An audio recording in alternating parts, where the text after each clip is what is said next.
Welcome back to the Twin Times podcast, episode 9. Today is something a little different. We have a guest, a special guest that's coming on. Her name is Melati Wijsen. She's an activist, entrepreneur, and what we like to call a film star in a feature film documentary called Bigger Than Us. It was a fantastic conversation that we had with her. It was recorded on August 7th on our birthday. It was shot remotely. We were at our home and Melati was at Youthopia headquarters in Indonesia. So we hope you enjoy the episode and let's hop right into it. Oh, let's get you in the screen. There we are. Hello. Hello. Hello. Nice to meet you both. Nice to meet you. How are you? Good. I'm just checking real quick. Is there a little bit of a delay, or is that on my side only? You have been delayed a little bit, but you're okay now. Okay, if you can hear and see me okay, then it's perfect. So if you could explain a little bit about yourself and what you do for a living. We know, but our audience doesn't. Yeah. So. Yeah, of course. Well, hi, my name is Melati. I'm 22 years old. I'm the founder of Bye Bye Plastic Bags and Youthopia. And basically for the last 10 years, at the age of 12 when I started, I've been on a mission to make my island home of Bali plastic bag free through the organization Bye Bye Plastic Bags. So focusing mostly on education and changing people's mindsets towards the use of single-use plastic bags. And today, my full-time focus is with Youthopia, so building a network and a learning platform with many young change makers to share what we learn on the front lines with as many more young people as possible to accelerate change. Fantastic. And you've done great things so far. Yeah, she's fantastic. What made you and your sister, Isabel, want to start Bye Bye Plastic Bags at 12 years old? Because for me at 12 years old, I was playing sport with my mates, not thinking about starting a business. So what was the intention behind it? Yeah, I mean, I think we were definitely as well always playing games and out in nature and spending a lot of time on the beach and the rice fields. Just growing up on Bali, we were always in nature. So that was also the way that we started to learn about plastic pollution, because we saw it directly with our eyes. If we would go on an adventure to the beach or swim in the ocean, learning how to surf, learning how to plant rice in the rice fields, we would see the amount of plastic, and it was shocking. It was absolutely heartbreaking. And definitely not rocket science at 10 and 12 years old to say, hang on a second, this isn't right. We need to do something about it. So when you ask us, like, what was the intention behind it? I think being that young, the intention came from just doing the right thing, because we did not want our island home of Bali to be suffocated under all of this plastic. So we said enough, and the rest is pretty much history. Yeah, it is. It is. So when you started Bye Bye Plastic Bags with your sister, did you dream of it becoming this big movement like it is today? Or did you just kind of go with the flow to see where it would eventually take you? Well, honestly, we thought we would be done before the summer was over and the school year would begin again. We really had no idea that it would take this long. You know, I opened by even saying this last 10 years. It's the 10th year anniversary this year. So it's half of our lives basically dedicated to the front lines of change. And when we started at 10 and 12 years old, there would have been no way we would have believed you if you told us, you know, the girls, this is going to shape who you are and this is going to be the rest of your lives and here's where you're ending up. So it kind of grew a life of its own. And I always explain it like a roller coaster that just doesn't stop and keeps going, with so many lessons and so many incredible people that we meet along the way. But yeah, it's been a surprise and an honor and a huge responsibility as well to keep on going. Yeah, I imagine you've gone to the UN a couple of times, and I think that was earlier this year as well. Saw something on Instagram. Yeah. Oh, by the way, how's your foot? Yeah, your ankle. Yeah, that's it's not healing so well, because I have a hard time just sitting down on my couch and not moving. But yeah, it's all right. Thanks for asking. Yeah, no, I love the pictures in the background as well. Yeah, so I'm calling in from our Utopia headquarters right now, and this is my Yeah. office. So I've got a beautiful background, but also the core of, reminding me why I do the work that I do now with Utopia and building this global changemaker platform is because there are so many of us, and this is my inspiration, all these young people in all corners of the world taking action and not waiting until they're older. So yeah, I'm glad you like it. You guys should be up on here actually. Yeah, we should. We've just got a window behind us, so that'll do for now. That's a great segue into Utopia. Yeah, and ask a few questions about that. So, what made you want to start Utopia? What was the one thing that made you go, "I really want to start this company to help create change, not only in the world, but bring other young people in on it as well?" Yeah, I think, over the course of Bioplastic Bags, we had this tremendous honor and opportunity to visit classrooms in Indonesia, but also all around the world. And when we would share the story of what we were able to achieve and the mission of Bioplastic Bags, students would line up refusing to go back to math class, just saying, hey, how do I do what you do? How do I create change? And this is something where we saw a huge opportunity and potential that actually was missing in the traditional education curriculum right now. Our textbooks are not reflecting the world that we live in. So we are all, as students, craving this community, this learning platform to see how we can contribute to positive change. And that's where the vision of Utopia came, where we saw, okay, it's not just us out here doing change. There must be so many of us. How do we come together and share all of those lessons learned with as many of those students who are asking the question, where do I start? So that's really where the passion and the vision of Utopia started to grow. And now being 22, I kind of look back at the reason why I keep going building Utopia is because I wish a platform like this would have existed when I started at 12 years old. Now, how cool would it have been if I was 12 and something like Utopia existed with a community of change makers and a learning platform, and I could have just picked up the phone and called someone and said, hey, I have this campaign I'm thinking about. What is it missing? And brainstorm with like-minded community. I think there's so much power, and I'm grateful to be building Utopia for as many 12-year-olds out there today. Yeah, it's exciting to see young people be able to have the opportunity they have now, which is fantastic. Yeah. And COVID-19 hit us all really hard. But what was it like opening up Utopia during that time? Was it difficult? Was it challenging? Did you embrace the challenges of it? My goodness, honestly, I don't think any of us saw what was coming with the 2020 pandemic, well, the pandemic in general in the last several years. And we were also kind of naive in that situation where we thought, okay, 2020, a new decade, the decade of action. I remember actually where I was in January of 2020 in Davos. It was the stage that we announced Utopia and the vision of creating this platform. And I thought there isn't a better time than right now to launch Utopia. And then a couple months later, I believe a month later, the world sort of shut down and went into this crazy experience. At the same time, what we saw grow was this really strong intention and need for a platform like Utopia, because suddenly classrooms were shut down, teachers were struggling to capture the attention of students, and students were simply saying, you know what, we need to start studying for the future that we're headed towards, and that is one that needs changemaker skills. It's one that needs climate science, one that allows us to understand the connection between what we're learning every day at school and the real world that we're going to eventually come full time into.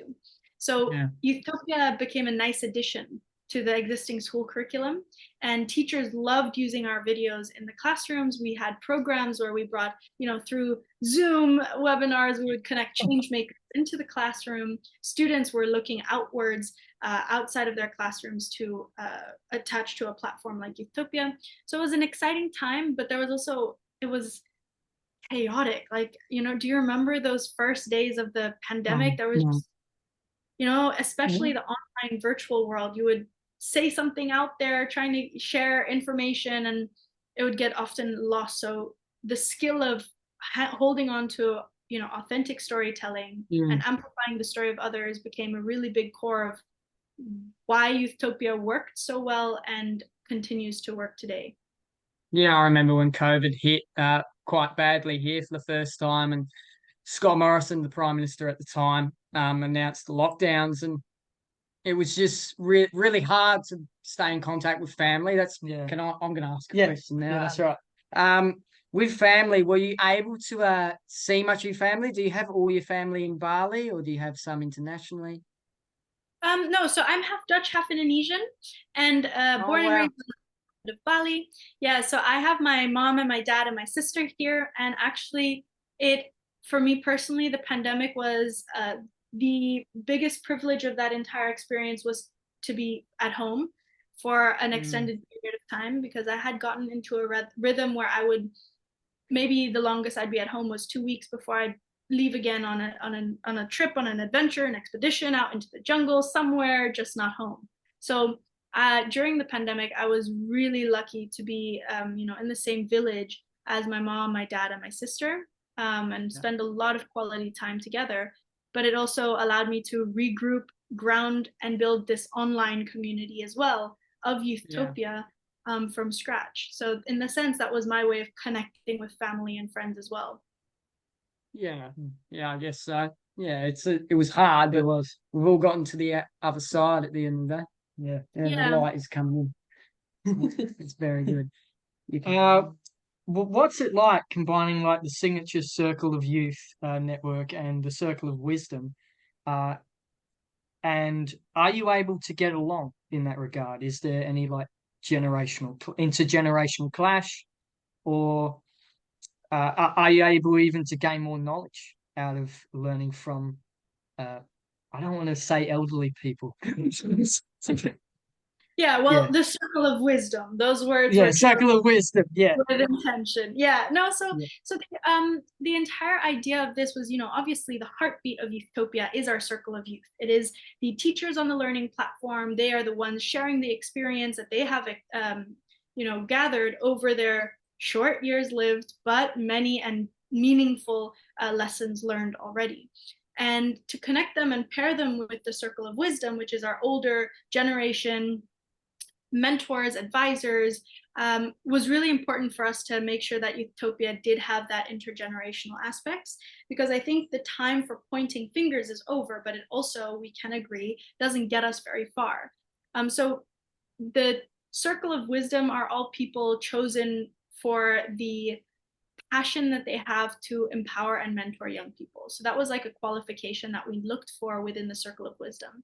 And they had to contribute their ideas, their suggestions, their advice into actually helping us move forward as Youthtopia or as Circle of Youth members. And I think the value that we've gotten out of that is this incredible reverse mentorship as well, where it's not only us who learn, business strategies or maybe advice on funding or grant writing, but actually these Circle of Wisdom are also learning a whole lot from our generation on what they could be doing better, or deliveries of messages. So it's been quite an interesting process, and it wouldn't only be a one-way learning experience, which has been a nice bonus. Do you love seeing that young people now are starting to take action? When you see the rallies in the streets for climate change, and Black Lives Matter is another one that's been circling around. Does that give you like a great feeling, like I'm making an impact here? Yeah, it's an amazing way. And of course, the Fridays for Futures, the marches on the streets, that's one of the most visual and big movements that we see in today's time. But I think this is also something where Youthtopia is really proud of celebrating all the very different ways of creating change, right?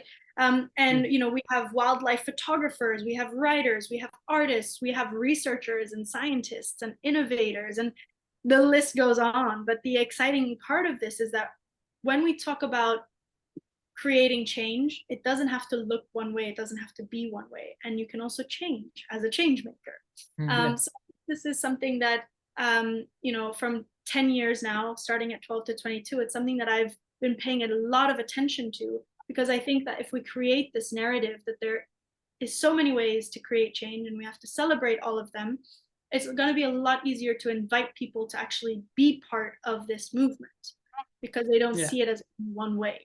You know what I mean? Yeah, no, I totally get you. You skipped over a question, so. Oh, did I? Yeah, but in this world, do you believe that we need to educate our young people in classrooms, not only about real world problems, but also on how to fix them and how to create change around that? Definitely. And you know what? You kind of paired it perfectly, because it is not only about talking about the problem or teaching about the problem and having us understand why it's a problem, but it's also coupling it with the solutions, because there's nothing worse than, think of it as like watching a show on Netflix and you're left with a cliffhanger and you think, oh no, what do I do sucks. now? Yeah, it does. The same exact thing in classrooms. Imagine we leave students with just this doom and gloom, or like this major cliffhanger that this is happening, and we're not empowering them with the skills or the tools that they need to create change, to be part of the solution. So yes, it is important that we teach our students about what is happening without sugarcoating it, but real facts of the problem and why it's happening and why it's important to understand it. But straight away as well, with how we can all play a part in being part of the solution. Yeah. Now, with assembling your team that is at Youthtopia headquarters, I've been in contact with a couple of them. They've been lovely to talk to. Was it from an idea to sort of just hire young people? Is that what you were going for, or did you look at potentially hiring some senior figures? Or so we have a very diverse team here at Youthtopia. We have young people fresh out of school, or we have fresh people that have lived life a little longer. Yeah. Yeah, but it's really important for me to keep it diverse. It's same with this concept of the circle of youth and the circle of wisdom. I wanted the team to reflect that as well. So we have a good diversity in the team, also in terms of gender, religion, like where they are from. So I think this is something that I'm really proud that we've been able to achieve, and it's part of the core value of Youthtopia. Do you see the Youthtopia headquarters like expanding in the future to other places? I know you've recently just been to Europe and traveling around the world. Do you see expanding them to those places? Definitely. So we have a really beautiful HQ here in Bali, Indonesia. It's also where we I know. Anytime, you're welcome.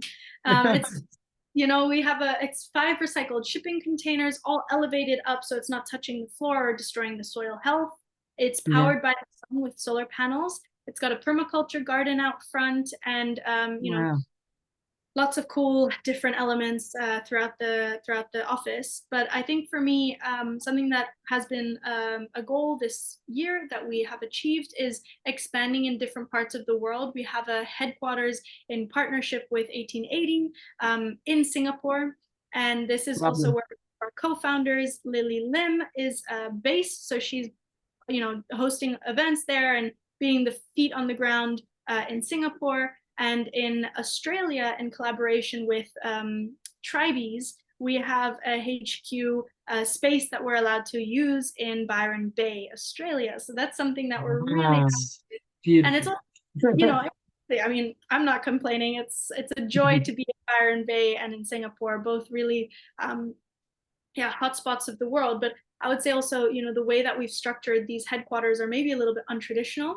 in the sense that we don't have our own, bricks, so to say, of like our full-time team there. But I think it's also showing how we move forward, and sometimes also the changes within traditional workspaces and expanding. We are doing all these collaborations with either changemakers on the ground that we're in touch with, or partners on the ground that we know and have an extra space. And I think this is something that we're really excited about and have been able to achieve this year. Yeah, it's outstanding. Have you ever consideed Adelaide as a location? That's where we're coming to from. Maybe. Let's see. Now, talk about the great film. So we went to the premiere in Adelaide last year. I think it was around May time. Oh, nice. Did you like the film? I loved it. It was great. It's one of the reasons why we're speaking to you today. Yeah. It was fantastic. Like, I think, what was the director's name, by the way? Flora Vasseur. Flora Vasseur. Yeah, she was very well directed. The cinematography was outstanding. We're not going to talk in depth about that. But I just wanted to ask, how did the film come about? Did the director approach you, or did their production company approach you? Give us a little bit of an insight. Yeah, so this was one of the craziest projects that I got to work on at 18 years old. Basically, graduated high school and had this opportunity that had been, building up between the director Flor Vasseur and myself. We were at this right time, at the right place, and both kind of having this idea for something bigger than us. And Flor and I had met, the director Flor and I had met previously on a prior documentary project just on bye bye plastic bags. And when we met through that, I had exchanged ideas. And her son at the time was also asking her questions that put her in a position to say, okay, let's bring this project to life. And a couple months later, next thing you know, I'm graduating and I set off on this year-long journey to kind of travel around the world, meet other young people my age who are working on incredible projects that are different than what I was working on, but finding the similar lines throughout the film. Yeah, I really liked that how everyone had a different thing they had that they were making change in their community. It was fantastic. Inspiring to see. Yeah, it was. It was fantastic. How were the no, we'll call them the cast. How was the cast chosen for the film? Was there a talk with the director or the producers, or was that purely you that chose those? No, so actually I didn't meet any of them until I was on set with them or met them at their location. The only one that I had known prior was Shutescat in Colorado, because we had been at a couple conferences together already.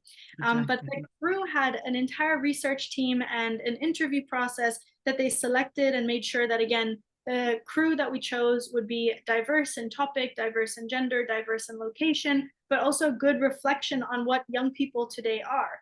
And so I think that was, everyone always asks, why 7 change makers, why 7 stories? And actually there's no real reason to why 7. It was just the lucky number with the great stories included.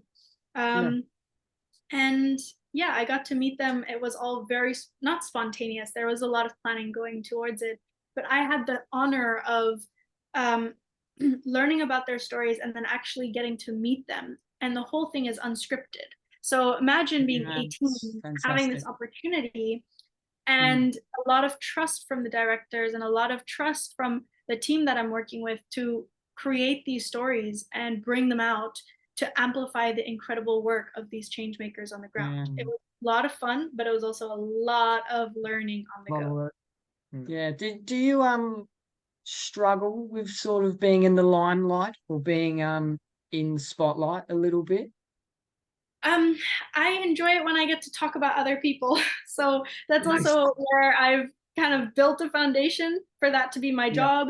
With Youthopia, we work with 250 change makers globally, so I never run out of an incredible person to talk about. And I've just had the immense privilege and responsibility and opportunity that I get the microphone or the invitation to be on stage. So the way that I see my role is really to take these stories into conference rooms where they might not ever be heard, or take what's being discussed within a conference and bring it out back onto the grounds with the change makers out there at the front lines. Yeah. Like, I just think being shoved into that spotlight at such a young age at 19 would have been a lot on an individual, not just it would have been exciting, but a bit nerve-wracking at the same time. I mean, the craziest one was when I went to in 2021, it was the Cannes Film Festival. And I remember, when I would say that to someone, they were always like, no way, the Cannes Film Festival, that's insane. And I'm an island baby, right? So for me, it was like, okay, cool, I've heard of it, I think. But it was this red carpet event, and I had a tailor-made dress for me. I felt like such a princess. But also after 3 days, I was kind of like, all right, I'm ready to get back to work. Not saying that I didn't acknowledge, the power of being there in the moment, the power of making the audience and the audience there is a lot more comfortable and privileged. Making that audience particularly uncomfortable was such an exciting goal, and we achieved it. But I think it's also the balance that you need to have of holding on to the reason of why you're doing it.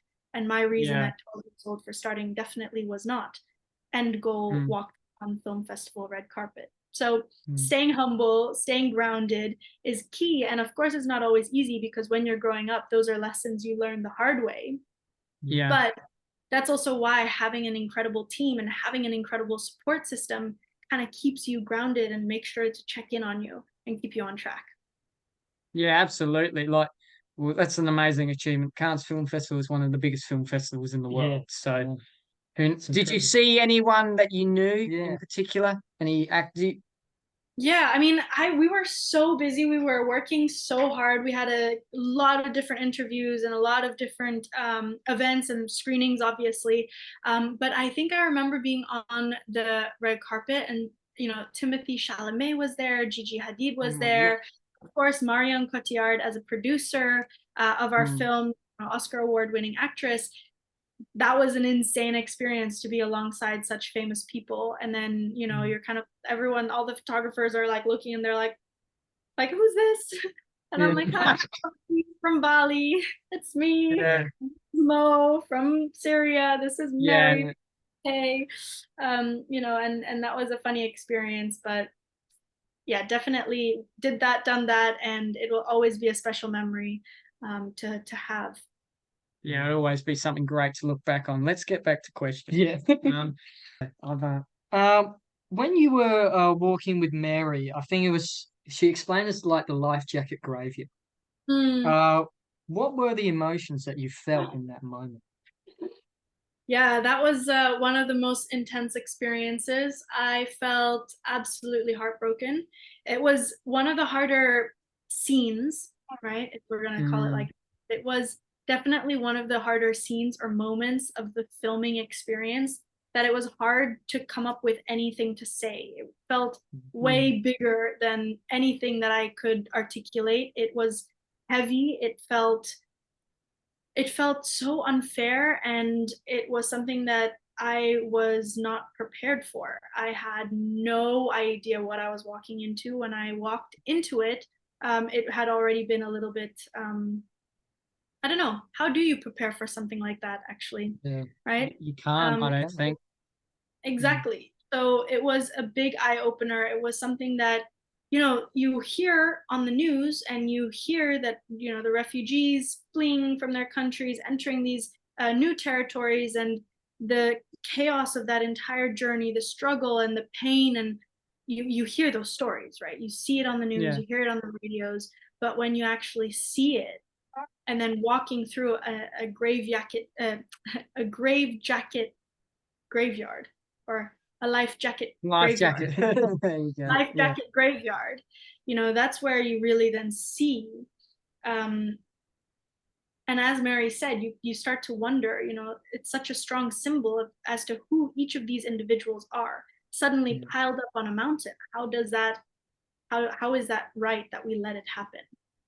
Yeah, like I felt extreme. Like, I think we watched it last night again, like the fourth time, and yeah, it's very good, Melati. It's fantastic. But that scene in particular makes you feel really, really heavy and quite emotional. It's like how can like human society do that? That's what you think. At least that's what I felt when watching it. Yeah, it's quite tearing. Who was, or did you have a particular cast member that you were keen to meet and to discuss their topic of interest? Oh, this one's a hard one. I don't actually know if I have a favorite one, or like someone that I was looking more forward to than the others, but maybe because Mohammed was the first person that I met throughout the journey of Bigger Than Us, I'll say Mohammed, because it was also, the excitement, but also the nervousness of actually doing a good job at hosting, so I think that experience, it's forever burned in my memories of like arriving in Lebanon and going through the airport security system, and then thinking, oh my goodness, where am I and what am I doing and why me? And there was like a level of imposter syndrome. But then the reason why I'm using this as an example is because the minute that I met Mohammed, it was like instant friendship, and it was the easiest person. He was the easiest person to talk to. We had the best conversations, and I had such an incredible time with him that it forever impacted me. So yeah, I think in that sense, Mohammed is one of them out of the whole experience that really stood out to me. But of course, I can have stories like that for each one of them. Rio. Yeah.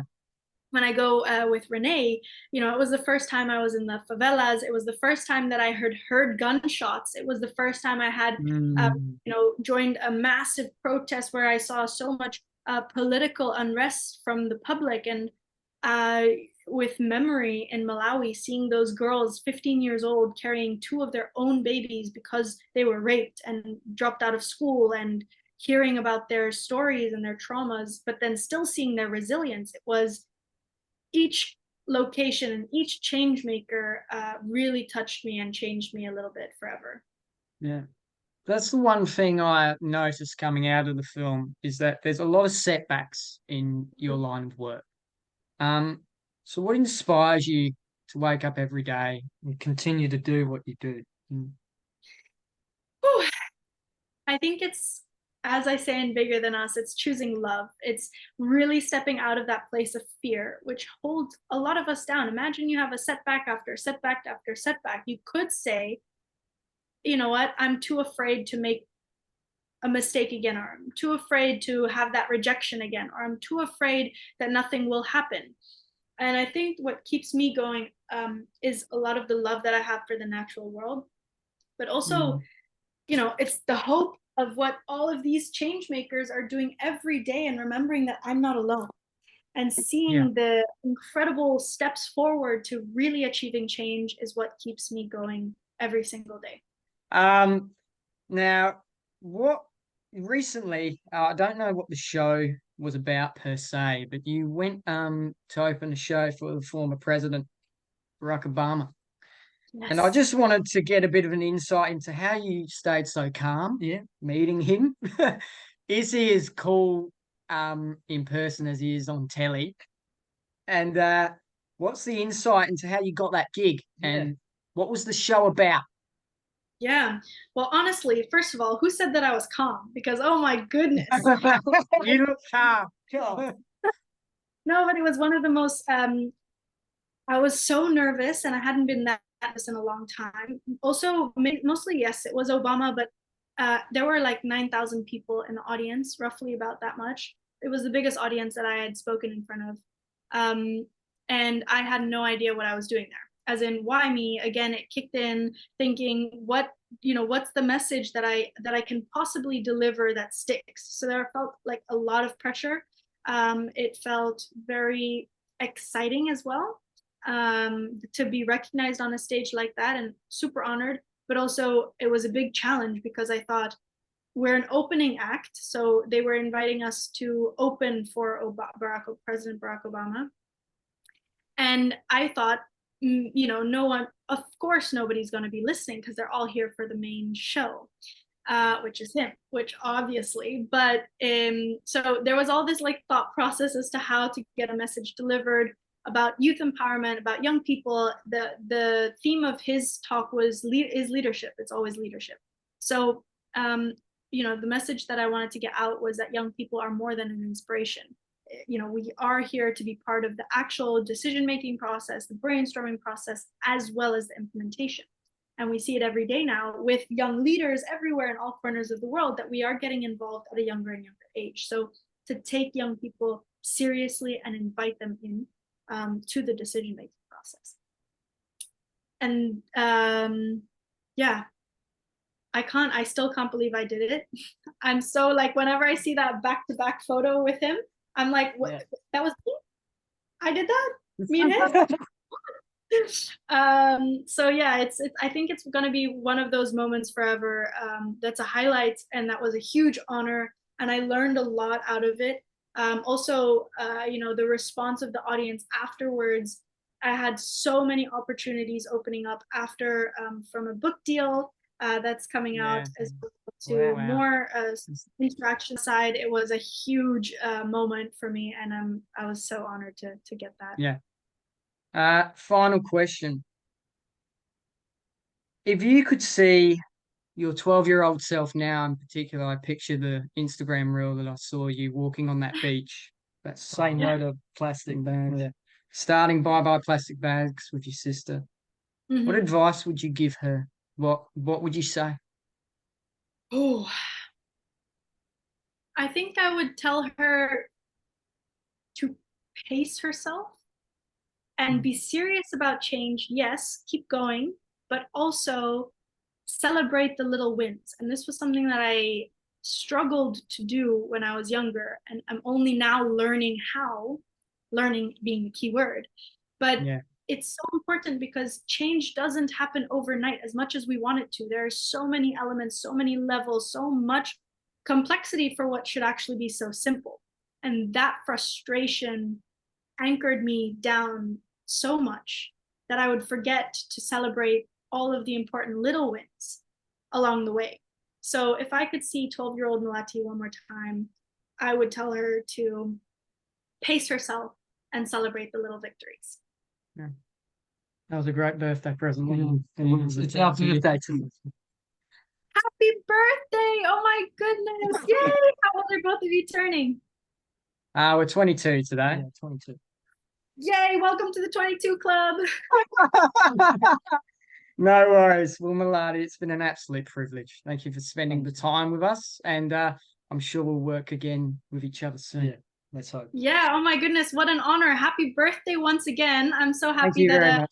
you fit me in for your birthday. Thank you for taking the time and for amplifying our stories here at Utopia and Plastic Bags, and hope you enjoy the rest of your day and evening.